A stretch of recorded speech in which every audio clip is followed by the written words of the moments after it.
Yuk, Assalamualaikum warahmatullahi wabarakatuh. Jumpa lagi ya bersama saya di Mas Guru 87. Kali ini selamat datang di tutorial tentang UT. Jadi nanti kita ada sesi yang membahas seputar apa-apa yang ada di UT ya. Oke, yuk main apa ya kita kali ini? Kita main yang lagi viral, jreng jreng jreng. Dapat nilai E, lo kok bisa? Yuk, mari kita bahas. Nah, sejak tanggal 31 Januari 2024 kemarin, nilai untuk semester ini sudah diumumkan di situs SIA My UT ya. Jadi teman-teman bisa lihat di sana. Kita cek nilai dulu di SIA UT dengan login dengan menggunakan NIM. Nah, sejak ini diumumkan, itu terjadi kehebohan di mana-mana bahwa banyak sekali mahasiswa yang mendapatkan nilai E ya untuk mata kuliah tertentu, dan di grup ramai sekali komplain kenapa mendapat nilai E, terus kemudian sudah merasa sudah mengikuti tutorial, melaksanakan ujian sesuai prosedur kok masih dapat nilai E. Nah, kita mau bahas satu persatu ya. Oke, yang pertama, setelah teman-teman nanti mengecek nilai di SIA UT, login dengan NIM-nya masing-masing, nanti di situs tersebut akan muncul DNU atau daftar nilai ujian yang sudah dirilis sejak tanggal 31 Januari sampai tanggal 7 Februari, dan nanti ada masa tunggu sampai tanggal 10 Februari ya. Jadi untuk teman-teman yang nilai sudah muncul, itu sudah bisa menjadi patokan di awal, nanti akan diupdate ke LKM-nya. Nah, yang masih nilai E itu nanti ada beberapa kemungkinan ya, misalnya DNU-nya belum selesai diinput, jadi nanti ditunggu sampai dengan tanggal 7 dan terakhir tanggal 10. Kalau memang tidak ada perubahan, berarti ya memang nilai teman-teman mendapat nilai E. Nah, oke, yang pertama, gimana sih cara perhitungan nilai di UT itu kok bikin gregetan banget? Nah, ini sih.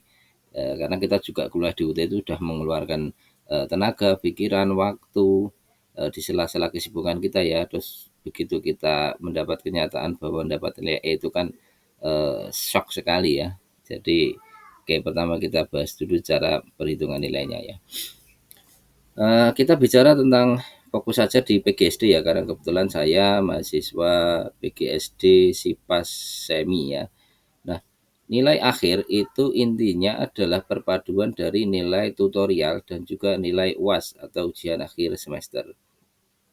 Di dalam PGSD ada beberapa macam tutorial yang disediakan oleh UT, dan mahasiswa boleh memilih salah satu dari layanan tutorial tersebut. Nanti sesuai dengan registrasinya. Yang pertama tutorialnya adalah Tuton atau tutorial online. Jadi ini dilakukan dengan metode LMS ya, atau Learning Management System. Jadi kita nanti akan dibawa ke sebuah website, dan nanti semua materi, tugas, diskusi, dan juga interaksi dengan dosen atau tutor itu bisa dilaksanakan di situs tersebut. Di sana nanti juga ada tugas-tugas tutorial dan diskusi-diskusi yang harus kita kerjakan sesuai dengan deadline yang sudah disediakan oleh situs tersebut. Nah, yang kedua tutorialnya adalah tutorial TTM tatap muka. Ini ada yang melalui webinar atau web, dan juga melalui TTM atau tatap muka langsung. Untuk webinar ini sistemnya seperti Zoom meeting ya. Jadi kita melakukan perkuliahan dengan menggunakan Zoom dengan tutor kita dan satu kelas semester kita. Sedangkan kalau tatap muka itu pertemuannya dilakukan secara tatap muka. Biasanya nanti Pokjar akan mengelola mahasiswanya, kemudian bekerja sama dengan sekolah, instansi. Kalau di tempat saya bekerja sama dengan SD untuk menyediakan ruangan tatap mukanya. Jadi tutornya nanti datang ke kelas tersebut dan mahasiswa di sana untuk melakukan perkuliahan.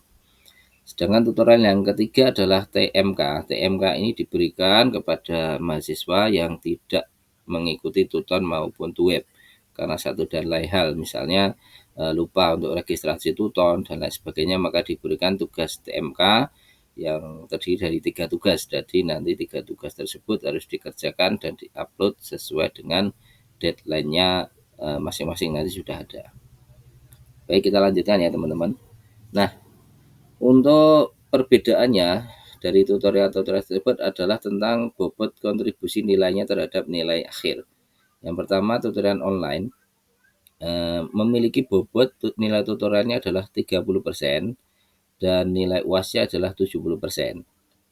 30% nilai tutorial ini masih terbagi lagi ya. Dalam tutorial itu ada elemen kehadiran atau presensi itu 20%, nilai diskusi ada 8 pertemuan ya 1 sampai 8 itu 30%, dan juga ada tugas tutorial 1 2 3 itu berkontribusi 50%. Ini nanti nilainya semua diolah menjadi nilai tutorial dan akan berkontribusi 30% terhadap nilai akhir. Sedangkan nilai UAS atau ujian akhir itu akan berkontribusi 70% terhadap nilai akhir. Nah, dengan catatan nilai tutorial ini yang di sini akan berkontribusi atau bisa membantu jika nilai UAS-nya benar minimal 30% dari soal. Kalau teman-teman nanti mengerjakannya hasilnya di bawah 30% dari soal, maka berapapun nilai tutorialnya ini akan hangus atau tidak berkontribusi. Nanti akan kita jelaskan lebih lanjut di belakang. Nah, tutorial yang kedua adalah TUWEB. Nilai akhir di dalam TUWEB terdiri dari nilai tutorial dan juga nilai UAS. Nah, untuk nilai tutorial ini kontribusinya lebih besar dari tuton ya, yaitu 50% dan juga nilai UASnya 50%. Ini juga sama, 50% ini terdiri dari kategori presensi, kehadiran 30% dan juga tugas tutorial sebanyak 70%. Untuk kontribusi nilai UASnya 50% dan ini sama ketentuannya minimal 30%, nanti baru nilai tutorial bisa dimasukkan. Oke, kita lanjutkan. Nah, yang ketiga adalah mata kuliah dengan TMK atau tugas mata kuliah ya. Ini kontribusinya paling kecil karena di dalam cuma 20%, karena di dalam TMK ini dia hanya berisi tugas saja ya, tugas 1 2 3. Enggak ada presensi, enggak ada diskusi, jadi full tugas saja. Nanti 100% dari sana. Sedangkan nanti untuk nilai UAS-nya akan berkontribusi sebanyak 80%. Sama ketentuannya minimal harus 30% betulnya. Ya udah mulai dipahami ya teman-teman ya untuk cara perhitungannya. Nah, kita beri contoh ya teman-teman. Ini misalnya ada si A. Dia mendapat nilai tuton 92. Ini rata-rata nilai tutorial tuton itu tinggi ya karena memang bisa dikerjakan di rumah dan juga bisa membuka materi. Jadi ini biasanya nilainya bagus, kecuali memang dosennya agak susah atau teman-teman telat untuk menguploadnya, nah itu nanti baru nilainya kurang. Tapi kalau teman-teman mengikuti dari awal sesuai dengan jadwal yang sudah ditentukan, terus mengikuti instruksi dari tutor, biasanya nilainya tinggi. Nah, ini misalnya nilai tutornya 92, dia berkontribusi 30%, berarti nilainya 27,6. Kemudian dia mendapat nilai UAS 78, kontribusinya 70%, nilai bobotnya 54,6, jadi nilai akhir mahasiswa A adalah 82,2. Oke, contoh yang kedua, mahasiswa B melakukan TTM, tutorial tatap muka ya. Sama mendapat nilai 92, kontribusinya 50%, jadinya nilainya 46. Nilai UASnya sama 78, bobotnya 50%, jadi nilai 39. Nilai akhirnya adalah 85. Nah, mahasiswa C memilih TMK atau tugas mata kuliah. Nilainya 92 sama, cuma dia berkontribusinya hanya 20%, sehingga nilainya 18,4. Terus nilai UASnya sama, kebetulan mendapat sama 78, berkontribusi 80% dan akhirnya adalah 62,4, sedangkan nilai akhir semester adalah 80,8. Dari ilustrasi ini, andaikan mahasiswa A, B, C ini contohnya memiliki nilai yang sama untuk nilai tutorial dan UASnya, namun karena bobotnya berbeda-beda setiap tutorial, maka nilai akhirnya akan menjadi berbeda. Oke, kita lanjutkan berikutnya. Nah, ini yang mungkin perlu menjadi perhatian teman-teman ya. Ini ada contoh nilai totalnya bagus, dia dapat 92. Tapi nilai UASnya dia cuma dapat 25. Maka dia auto tidak lulus. Kenapa? Karena nilai UASnya kurang dari 30. Kalau kurang dari 30, maka sebagus apapun nilai tuton yang teman-teman dapat itu akan hangus atau tidak bisa berkontribusi. Jadi langsung mendapatkan nilai E. Nah, demikian juga ada kejadian misalnya teman-teman mendapat nilai TTM 78, kemudian nilai UASnya bagus banget 92, maka yang dipakai adalah 92. Ketentuannya, jika nilai UAS lebih besar dari TTM, nilai UAS lebih besar dari TTM, maka yang dipakai adalah nilai UAS, karena nilai tutorial itu tidak akan bisa menurunkan nilai UAS ya. Jadi intinya kuncinya di UT adalah nilai di UASnya ya teman-teman, karena ini sangat berpengaruh besar terhadap nilai akhir. Jadi sangat disarankan untuk belajar dengan baik, dibaca modulnya, dipahami modulnya, agar pada saat UAS teman-teman bisa mengerjakan minimal 30%. Nah, soal untuk ujian UAS itu bermacam-macam ya. Dan ini contoh targetnya minimal harus benar berapa. Misalnya 30 soal kita harus benar 9, 35 soal benar 11, 40 soal benar 12, 45 soal benar 14, dan 50 soal benar 15. Itu minimalnya agar nanti nilai tersebut bisa diangkat atau dikatrol oleh nilai tutorial yang teman-teman peroleh. Oke, kita lanjutkan. Ini contoh konversi ya, konversi nilai. Jadi misalnya tadi ada nilai 84, maka dia kategorinya mendapat nilai A. Dan begitu juga seterusnya bisa dibaca teman-teman di sini ya. Baik, kita lanjutkan. Apa saja sih penyebab kita bisa mendapat nilai E? Itu dari berbagai sumber yang saya baca dan saya simak ya, itu ada beberapa hal yang mempengaruhi yang menyebabkan kita mendapat nilai E. Yang pertama itu ada kesalahan sistem. Ini yang namanya sistemnya adalah buatan manusia, terkadang memang bisa error. Jadi potensi ini tetap ada, walaupun mungkin jarang ya, tapi ini kesalahan sistem itu tetap ada. Sebab kedua, itu bisa jadi nilai yang teman-teman lihat itu belum selesai diinput. Jadi masih E, itu kemungkinan juga karena belum diinput. Karena itu kan ada waktu ya, antara tanggal 31 Januari sampai tanggal 7 Februari itu proses penginputan, kemudian masa tunggunya 3 hari sampai tanggal 10. Nah, jika pada saat tanggal 10 Februari 2024 nilai teman-teman masih tetap E, itu berarti memang nilainya adalah E. Nah, nanti untuk langkah-langkahnya menindaklanjuti kita mendapat nilai E akan kita jelaskan berikutnya ya. Sebab yang ketiga itu adalah nilai UAS teman-teman itu benarnya kurang dari 30% atau bahkan tidak ikut UAS. Kalau tidak ikut UAS ya otomatis nggak dapat nilai UAS, padahal itu kontribusinya besar sekali dari 50% sampai 80%. Kalau tidak ada nilainya ya otomatis nanti jadi E, karena juga nilai tutorial ini tidak bisa masuk. Yang penyebab terakhir adalah melanggar kebijakan UT. Itu sudah dijelaskan di awal kita masuk kuliah, ada yang namanya PKBJJ, ada OSMP, ada klinik ujian.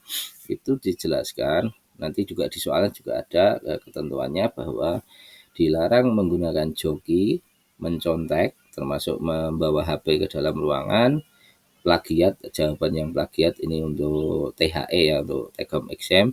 Nah, jika ketahuan melakukan kecurangan seperti ini, maka teman-teman akan dikenakan sanksi mendapat nilai E kalau ketahuan ya. Nah, memang ada beberapa di grup itu kok ada yang bisa memfoto hasil ujian online-nya ya. Padahal itu sebenarnya kan nggak boleh.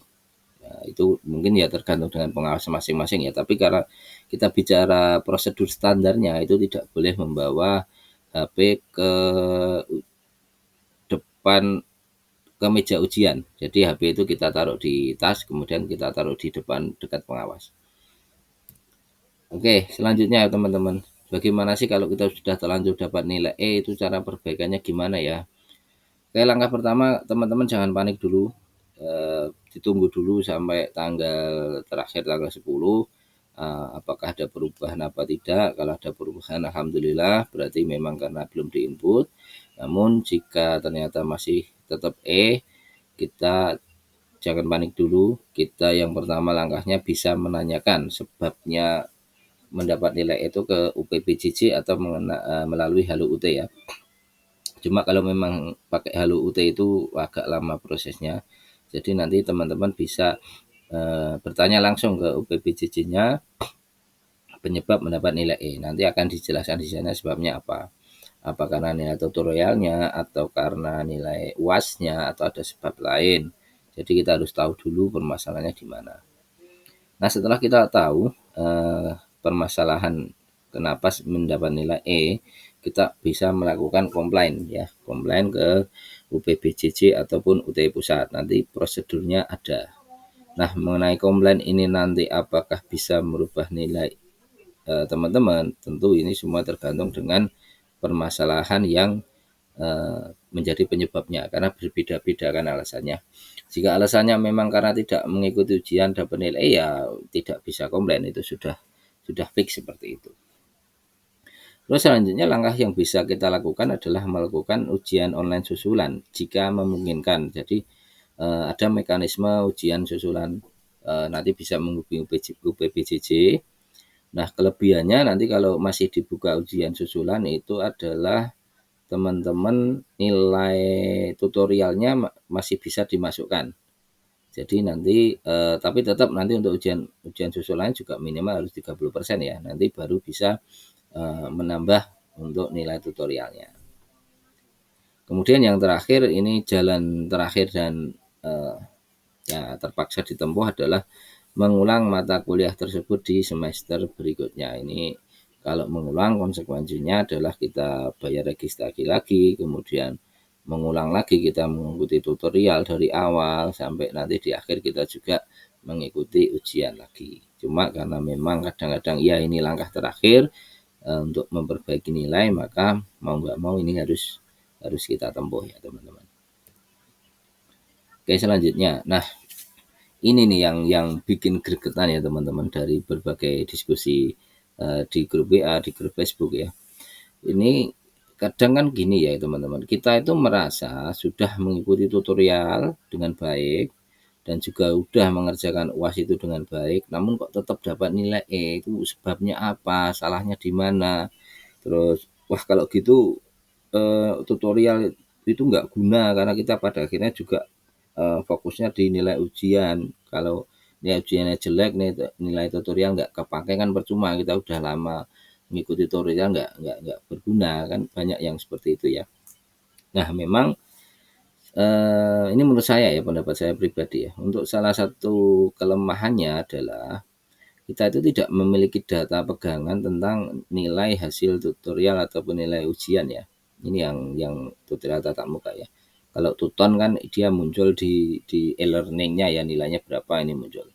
Nah, nilai ujian terutama untuk ujian yang tatap muka itu kita tidak tahu sebenarnya nilai kita itu berapa. Kecuali yang ujiannya online. Ujian online UO nanti di akhir kita mengerjakan ada skornya. Itu pun kita juga tidak memiliki bukti ya, karena kita tidak boleh memfoto hasil tersebut ya. Kalau ada yang memfoto itu sebenarnya itu melanggar aturan, tapi kembali lagi tergantung dengan pengawasnya ya. Nah, karena kita tidak memiliki data pegangan tentang nilai kita, terutama nilai ujian tatap muka, maka saat kita akan mengajukan banding itu posisi kita agak lemah. Jadi data yang dipakai itu adalah data pusat yang ada di UT. Jadi misalnya kita di sana terdatanya bahwa UTM kita di bawah 30%, ya sudah yang dipakai adalah data yang ada di sana. Kita tidak bisa banding ya, karena kita juga tidak punya arsipnya nilai kita berapa. Walaupun teman-teman saya yakin ya dalam penilaiannya UT ke mahasiswa itu, saya yakin UT itu tetap kredibel ya, karena namanya UT kan sudah universitas yang sudah terakreditasi, universitas negeri. Jadi saya yakin juga nggak asal-asalan.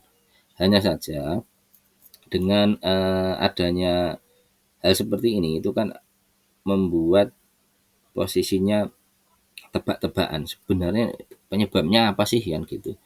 Misalnya kita pun tahu, oh ini nilainya karena UASnya jelek.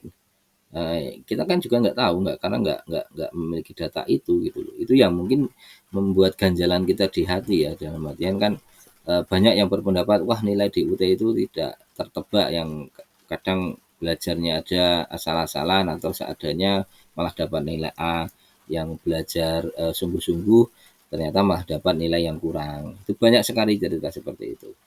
Nah, kembali lagi memang UT itu sudah punya sistem dalam penilaiannya. Dari awal kita juga sudah dijelaskan tentang tata cara penilaiannya. Maka kita sebagai mahasiswa satu-satunya jalan hanya bisa mengikuti apa yang sudah menjadi ketentuan dari UT. Dan mungkin kalau saya juga ikut prihatin ya, mungkin teman-teman yang mendapat nilai E, tetap saya eh, berpesan untuk semangat karena masih ada semester berikutnya untuk kita bisa memperbaiki apa-apa yang kurang di semester ini.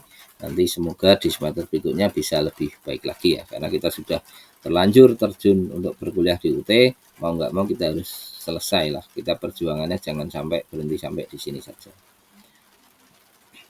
Nah, kesimpulannya dari pembahasan ini adalah yang pertama, penyebab dari nilai E itu ada beberapa faktor yang sudah saya jelaskan tadi ya, mungkin sistemnya, mungkin belum di input, mungkin nilai UAS kita yang jelek, atau mungkin kita yang melanggar aturan kebijakan yang di UT. Kemudian yang kedua, jika mendapat nilai E, maka mahasiswa boleh bertanya tentang sebabnya. Jadi boleh, ini memang kesempatan mahasiswa untuk bertanya. Tapi sekali lagi ya memang nanti informasi yang diberikan juga berdasarkan dengan data yang ada di UT.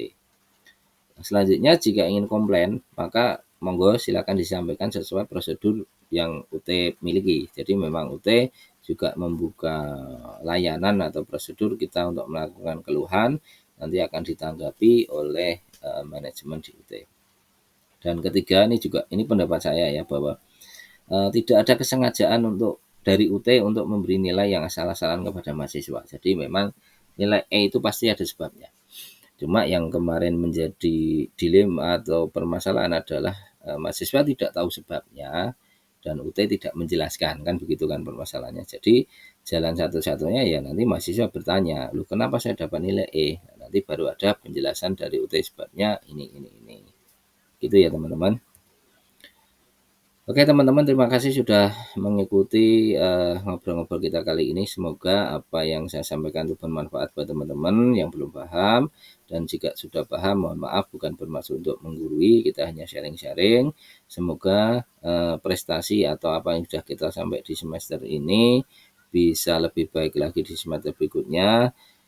Yang mendapat nilai belum memuaskan, saya doakan untuk tetap semangat, tetap belajar lagi, tetap lanjutkan cita-citanya, karena saya yakin teman-teman kuliah di UT juga punya tujuan yang besar untuk bisa menjadi guru yang baik, bisa lolos PNS ataupun P3K, dan juga bisa membantu untuk memajukan pendidikan di Indonesia. Bagaimanapun kan kita punya tanggung jawab sebagai guru untuk bisa mengajar dengan baik, dan salah satu tempat untuk belajar adalah di UT yang sudah memberikan waktu dan kesempatan yang fleksibel bagi kita yang sibuk seperti ini agar tetap bisa belajar.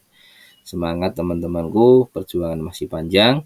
Wassalamualaikum warahmatullahi wabarakatuh. Sampai jumpa di pertemuan berikutnya ya. Terima kasih.